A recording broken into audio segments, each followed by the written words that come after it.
용서는 누구나 한 번쯤 고민해 본 문제입니다. 우리 가족도 결코 예외가 없습니다. 그렇죠? 어쩌면 인간이 이 공동체 생활을 할 수 있다는 것은 이 용서가 있기 때문에 가능한 일이다. 그렇게 생각을 합니다. 여러분 혹시 아직까지도 여러분이 해결되지 않은 문제들이 있다면 어쩌면 그 안에는 이 용서의 문제가 숨어져 있다. 혹시 그런 문제가 아닌지 한번 생각해 보시길 바랍니다. 용서가 하기도 힘들지만 하지 않아도 힘든 게 바로 이 용서입니다. 상처받은 사람이 괴로운 것은 용서해주고 싶기 때문이랍니다. 사실 용서가 힘든 이유 중에 하나가 이제 그 감정의 문제, 분노 때문 아니겠습니까? 근데 이 분노는 사실상 그 마음에 불붙은 석탄을 품는 것입니다. 여러분 한번 생각해 보세요. 내가 안에 지금 이 석탄을, 불덩이를 품고 있으면 누가 지금 제일 고통스럽겠습니까? 사랑하는 성도 여러분, 정말 이 세상이 용서로 가득하다면 얼마나 아름다울까요? 우리는 가끔 주위에서 정말 어떻게 저런 용서를 할 수 있을까? 그런 무조건적인 용서에 대해서 감동받고 아주 영웅적인 일화로 그렇게 소개하는 경우를 종종 듣게 됩니다. 그런데 만약 부부 사이에서 외도를 했을 경우에 만약입니다. 배우자의 사과가 없는데 그냥 용서해 줬다면 어떻게 될까요? 만약에 여러분의 자녀들이 물건을 훔쳤습니다. 그 친구를 폭행했는데 사과 한 번 받지 않고 그냥 용서해 준다면 어떻게 될까요? 이정양 감독의 오늘이라는 영화가 있는데요. 2011년에 나온 영화죠. 아마 보신 분도 계실 겁니다. 거기 보면 주인공인 다혜가 뺑소니 사고로 그 약혼자를 죽인 17살 소년을 용서하는데요. 진정한 사과를 받지 않고 탄원서를 써줍니다. 자, 그렇게 가해자가 풀려나게 되고 이 주인공은 다큐멘터리 PD였거든요. 그래서 자기가 약혼자를 잃어버린 1년 동안 용서를 주제로 다큐멘터리를 제작하게 됩니다. 그래서 여러 사람들을 찾아다니는데요. 그 중에 이제 형사를 만나서 인터뷰를 하게 돼요. 이때 형사가 이런 말을 합니다. 가해자들의 가석방률이 90%고 재범률이 70%라는 이야기를 듣게 됩니다. 그러면서 자기가 용서한 그 학생이 어떻게 지내는지가 이제 궁금해지기 시작했어요. 그래서 알아본 결과 그 학생이 다른 친구를 죽이고 소년원에 들어갔다는 이야기를 듣게 됩니다. 그러면서 이제 분노하게 돼요.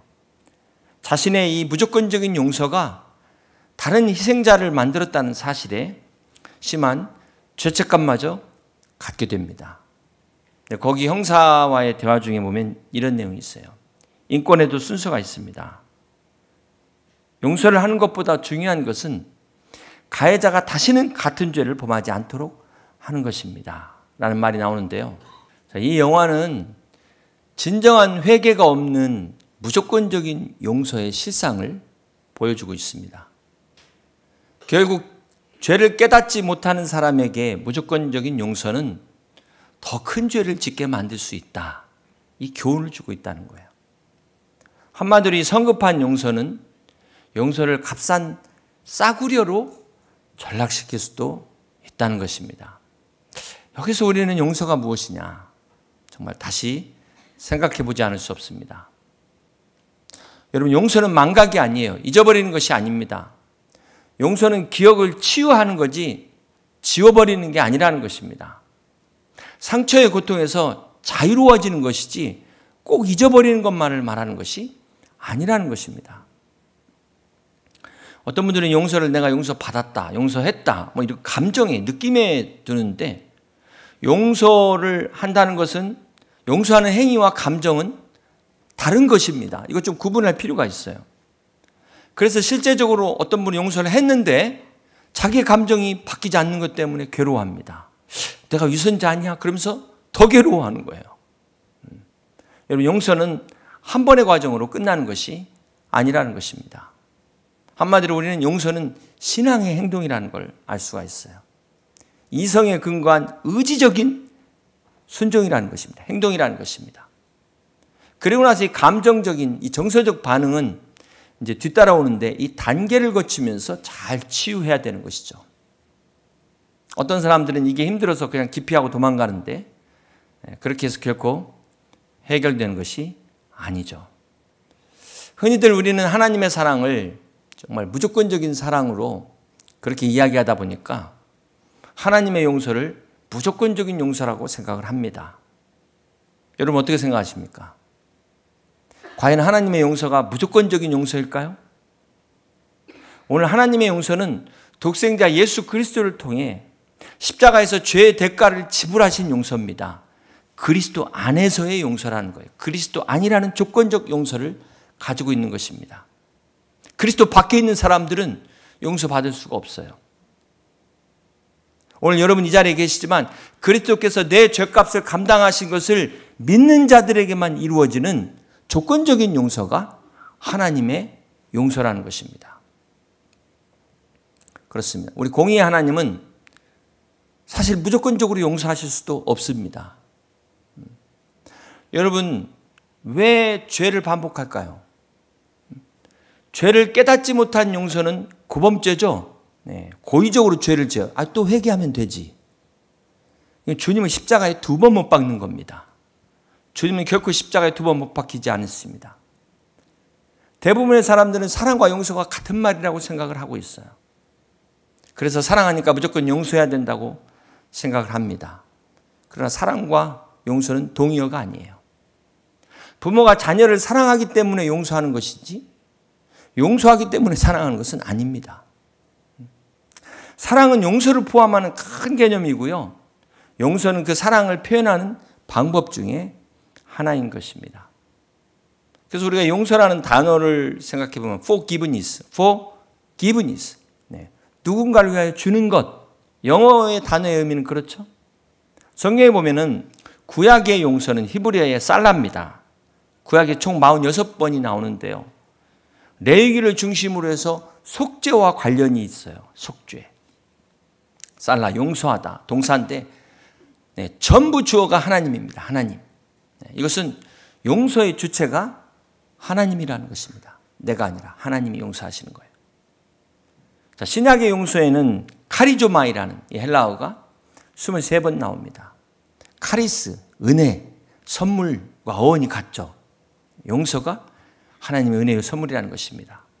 또 아폴로라는 말이 66번 나오는데 놔준다, 풀어준다, 해방시켜준다 이런 의미를 가지고 있습니다.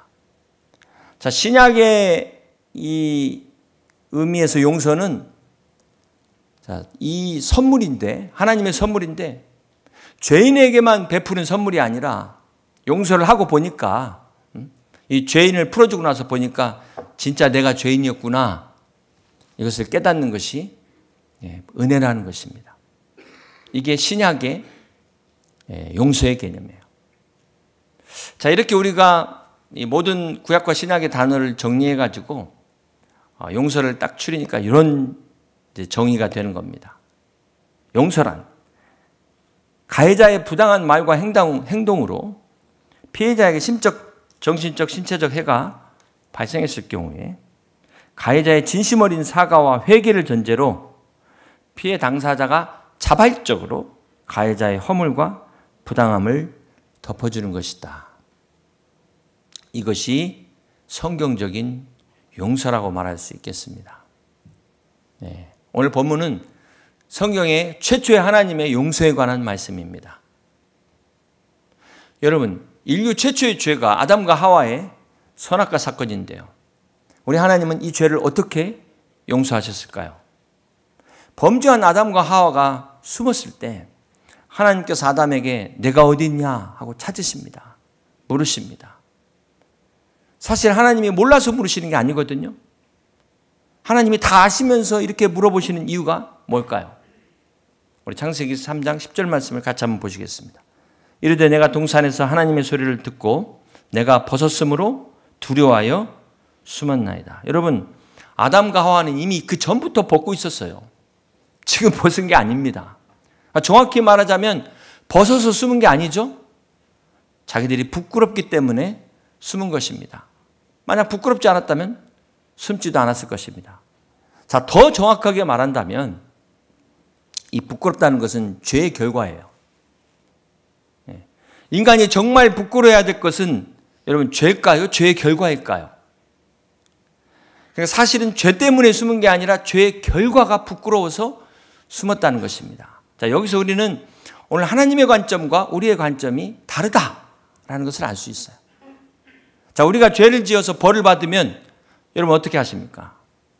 대부분은 내가 왜 이 죄를 지었을까? 이렇게 죄를 회개해야 되는데 벌 받은 게 창피해요, 일단은.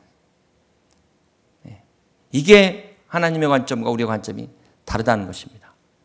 오늘 본문에 하나님께서 아담에게 질문하는데 왜 동문서답할까? 이 관점이 틀리기 때문에 그렇다는 것입니다. 우리 창세기 3장 11절을 보시면 이르시되 누가 너의 벗었음을 내게 알렸느냐? 내가 내게 먹지 말라 명한 그 나무 열매를 내가 먹었느냐? 지금 하나님 다 하시면서 이렇게 물은 이유가 뭘까요? 아담과 하와가 니들의 죄를 네가 알렸다 깨달으라는 것입니다. 자, 그런데 아담의 대답을 보세요. 우리 12절 아담이 뭐라고 말합니까? 아담이 이르되 하나님이 주셔서 나와 함께 있게 하신 여자 그가 그 나무 열매를 내게 주므로 내가 먹었나이다. 아담의 대답은 지금 여자에게 핑계를 대고 있는 겁니다. 참 남자가 치사하죠. 이게 죄의 영향이 어쩔 수 없습니다. 아담이 내 뼈 중에 뼈요 살 중에 살이라는 하와를 막 죄인으로 고발하는 거 보세요. 이렇게 죄는 가장 가까운 가족마저도 부부마저도 서로 고발하는 게 서로 고발하게 만드는 게 죄라는 거예요. 그런데 아담의 말을 자세히 보세요. 이거 뭐라고 말했습니까? 하나님이 주셔서 나와 함께 있게 하신 여자. 지금 하나님한테 핑계대는 거예요. 왜 하나님 이 여자 주셔가지고 언제는 외롭다고 그러더니 왜 이 여자 주셔가지고 나 죄짓게 만들었냐는 거예요. 끝까지 자기 잘못 인정 안 하는. 누구 비슷하죠? 나 비슷하지 않습니까? 내 자신. 책임 전가하는 거 보세요. 여자도 마찬가지입니다. 13절 볼까요? 여호와 하나님이 여자에게 이르시되 내가 어찌하여 이렇게 하였느냐? 여자가 이르되 함께 있습니다. 뱀이 나를 깨물어 내가 먹었나이다. 남자도 치사한데 여자도 똑같아요. 도찐 개찐입니다. 자세히 보면 뱀이 나를 깨물어 뭡니까? 하나님이 이 뱀 만드셨잖아요. 왜 만드셔가지고 나 죄짓게 만드셨습니까? 자, 이 안에는 하나님께 책임을 지금 전가하고 있다는 거예요. 이게 죄인의 모습입니다. 절대 자기 잘못 인정 안 해요. 결국 하나님은 아담과 하와의 죄에 대해서 공의로 심판하십니다. 무조건 용서하지 않으셨어요. 창세기 3장 13절부터는 죄에 대한 막 선고 공판이 쫙 나갑니다. 그런데 특이한 건 왜 이 뱀에게는 변론할 기회를 주지 않았을까요? 우리는 여기서 항상 양쪽 말을 들어야 된다는 겁니다. 여러분, 우리 주변에서 보실 때 항상 한쪽 말만 들으면 반드시 실수하게 돼 있어요. 반드시. 시험에 든 사람들의 특징이 한쪽 이야기만 일방적으로 들은 사람들이에요. 내 판단이 아무리 옳다 하더라도 양쪽 얘기 들으셔야 돼요. 하나님 다 알고 계시지만 아담과 하와의 변명을 들으시잖아요. 자, 그런데 뱀에게는 아예 변명할 기회를 주지 않았다는 겁니다. 그 이유가 요한일서 3장 8절입니다. 죄를 짓는 자는 마귀에게 속하나니 마귀는 처음부터 범죄함이라. 하나님의 아들이 나타나신 것은 마귀의 일을 멸하려 하심이라. 사단, 마귀 같은 지금 고유명사 단수인데요. 다른 말로 말하면 죄의 근본 이렇게 말할 수 있습니다. 그러니까 하나님의 아들이 나타나신 것은 마귀의 일을 멸하려 하심이라. 다른 말로 말하면 하나님의 아들 예수 그리스도가 오신 것은 죄를 멸하려 하심이라. 동일한 말이 되는 거예요. 여러분, 이 뱀이 왜 할 말이 없었겠습니까? 하나님 나는 억울합니다. 나는 그냥 단어 하나만 바꿨을 뿐인데 하와 자기가 먹은 거예요. 나는 상관없습니다. 나 억울합니다. 얼마든지 사단도 변명할 말이 있었어요. 그런데 애초에 묻지를 않았다는 것입니다. 왜? 처음부터 범죄한 자. 주님은 하나님의 아들이 땅에 오신 것은 마귀를 심판하러 오셨다는 것입니다. 여러분, 용서의 반대가 심판이에요. 용서의 반대가 보복, 심판인 것입니다. 그러나 아담과 하와에게는 용서하시기 위해서 하나님이 묻고 계신 것입니다. 여러분, 우리가 기억해야 될 게 아담과 하와의 이 죄의 대가가 지금도 영향을 미치고 있다는 거예요. 19절 말씀 보실까요? 내가 흙으로 돌아갈 때까지 땀을 어디에 흘려요? 얼굴에 땀을 흘려야 먹을 것을 먹으리니 내가 그것에서 취함을 입었느니라. 너는 흙이니 흙으로 돌아갈 것이니라. 우리 개역개정에는 얼굴로 되어 있는데 그 NIV 성경에는 brow, 이마로 되어 있습니다. face가 아니라. 네. 그래서 히브리어 원문을 찾아보니까 아프가 되어 있어. 아프가 뭐냐면 코예요, 코. 얼굴이면 파님이라는 단어를 써야 돼요. 자, 여기도 무슨 뜻이냐면 우리 얼굴 중에 땀이 제일 늦게 나는 곳이 코끝이랍니다. 그러니까 네가 코끝에서 땀날 정도로 수고해야 먹고 살 수 있다. 자, 이렇게 아담의 죄로 인해서 종신 노동형을 선고받은 거예요. 우리가 그 죄의 결과로 지금 인생이 이렇게 힘든 겁니다. 힘든 거예요. 힘든 게 정상이에요. 힘든 게. 이게 바로 육적인 죄의 대가라는 것입니다. 근데 영적인 죄의 대가도 있어요. 14절에 보면 여호와 하나님이 뱀에게 이르시되 내가 이렇게 하였으니 함께 있습니다. 내가 모든 가축과 들의 모든 짐승보다 더욱 저주를 받아 배로 다니고 살아있는 동안 흙을 먹을지니라. 그럼 뱀이 흙 먹는 거 보셨습니까? 이거는 비유적인 표현이죠. 아담이 히브리어로 붉은 흙이다라는 뜻이거든요. 그래서 인간의 육체가 흙에서 와서 흙으로 돌아가는데 마귀가 이 흙을 먹는다. 마귀의 지배 아래 들어갔다는 것이죠. 죄로 말미암아. 그래서 베드로전서 5장 8절에 근신하라. 깨어라. 너희 대적 마귀가 우는 사자같이 두루 다니며 어떤 자? 삼킬 자를 찾는다는 거예요. 우리가 근신하지 않으면 마귀 밥이 되는 겁니다. 마귀 밥. 사랑하는 성도 여러분, 이렇게 죄의 대가는 용서해도 남아있는 것입니다. 죄의 결과는 남아있어요. 그래서 우리가 그걸 잘 생각하셔야 되는 거예요. 결론적으로 인간의 원죄는 아담이 하나님이 주신 자유의지를 가지고 하나님의 말씀이 아니라 지금 누구 말을 들었어요? 여자 말을 들었어요. 사랑하는 남편과 아내 여러분, 오늘 우리의 선택이 말씀 안에서 복된 선택 되실 수 있기를 주님의 이름으로 축복합니다. 오늘 아담과 하와가 에덴 동산에서 쫓겨났다. 이것은 죄인은 결코 하나님 나라에 들어갈 수 없다는 사실입니다. 그래서 죄로 인해서 영원한 고통 가운데 처할 수밖에 없는 소위 세상이 말하는 운명에 처하게 된 것이 죄의 결과라는 거예요. 그러나 우리 사랑의 하나님께서 용서의 길을 예비하셨습니다. 우리 창세기 3장 15절 말씀. 내가 너로 여자와 원수가 되게 하고 내 후손도 여자의 후손과 원수가 되게 하리니, 이 말씀이 나와요. 여자의 후손은 내 머리를 상하게 할 것이요 너는 그의 발꿈치를 상하게 할 것이니라. 바로 여자의 후손, 동정녀의 탄생을 약속하신 겁니다. 자, 이것이 메시아에 대한 최초의 예언이에요. 최초의 복음이라고 말합니다. 이 예언대로 오신 메시아가 바로 예수 그리스도이십니다. 이사야서 7장 14절에 보면 그러므로 주께서 친히 징조를 너에게 주실 것이라. 보라, 처녀가 잉태하여 아들을 낳을 것이요 그의 이름을 임마누엘이라 하리라. 이 예언이 기원전 780년 전에 이사야 선지자를 통하여 예언하신 말씀입니다. 처녀가 잉태하여 아들을 낳을 것이요. 어떻게 처녀가 잉태할 수 있습니까? 이 동정녀의 탄생, 바로 여인의 후손으로 오실 예수 그리스도를 예언하고 있다는 것입니다. 이 예언이 신약에 와서 이루어지게 되는데 바로 마태복음 1장 18절에 예수 그리스도의 나심은 이러하니라. 그의 어머니 마리아가 요셉과 약혼하고 동거하기 전에 무엇으로? 성령으로 잉태된 것이 나타났더니. 그렇습니다. 창세기 3장 15절에 여인의 후손으로 예언하신 말씀이 4000년 후에 동정녀인 마리아의 몸에서 성령으로 잉태한 예수님이 탄생하시게 된다는 것입니다. 이게 바로 복음이에요. 이게 바로 우리가 기다리는 성탄인 것입니다. 로마서 5장 19절에 보면 한 사람이 순종하지 아니하므로 많은 사람이 죄인 된 것 같이 한 사람이 순종하심으로 많은 사람이 의인이 되리라. 사도 바울이 복음을 깨닫고 나서 보니까 이 하나님의 영적 원리가 보이는 거예요. 그래서 한 사람 아담의 불순종으로 말미암아 모든 죄 결과가 지금 우리한테까지도 미치고 있지 않습니까? 이 대표성의 원리를 이야기하고 있는 것입니다. 그래서 아담의 후손으로 오는 모든 죄인들은 어느 누구든 죄를 살 자격이 없는 것입니다. 그래서 한 사람 누굽니까? 여인의 후손으로 오신 예수 그리스도의 순종으로 말미암아 모든 사람이 이렇게 죄에서 자유를 얻게 됐다는 것입니다. 죄가 없으신 예수 그리스도께서 성령으로 동정녀로 탄생하신 예수 그리스도께서 이 땅에 오셔서 십자가에서 우리의 모든 죄를 담당하심으로 우리가 구원을 받게 된 것입니다. 이것이 복음이에요. 이것이 바로 성탄의 축복인 것입니다. 사랑하는 성도 여러분, 이 성탄의 예수님의 탄생은 바로 하나님의 사랑을 나타내신 위대한 하나님의 용서다. 하나님의 용서의 사건이라는 것입니다.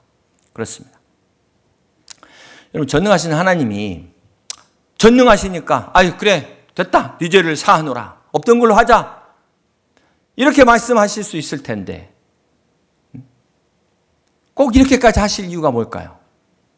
우리 하나님은 공의의 하나님이십니다. 그러니까 전능하시죠.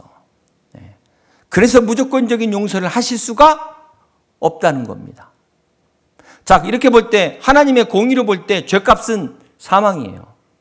죄인은 다 죽어야 되는 것이 공평한 것입니다.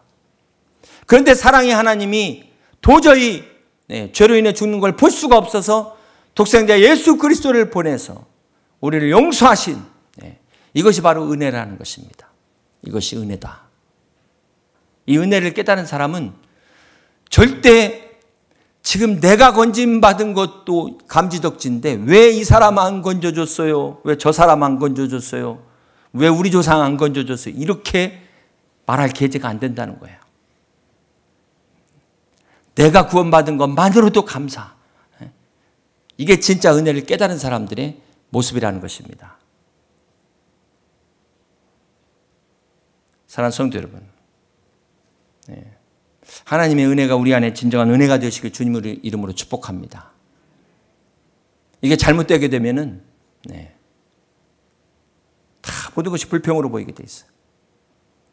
이제 말씀을 정리합니다. 여러분, 하나님의 용서는 여인의 후손인 예수 그리스도를 통하여 죄의 대가를 지불하시겠다는 하나님의 약속입니다. 그리고 그 약속이 2000년 전에 예수님이 이 땅에 오신 성탄을 통하여 이루어졌어요. 이미 예수 그리스도를 믿는 우리에게는 성탄이 와 있죠.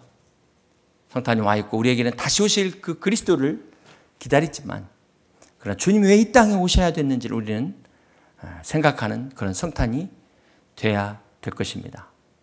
이 성탄은 사랑의 하나님이 인간에게 진정한 용서받는 축복, 또 용서할 수 있는 축복을 선물로 주시기 위해서 오셨다는 것입니다.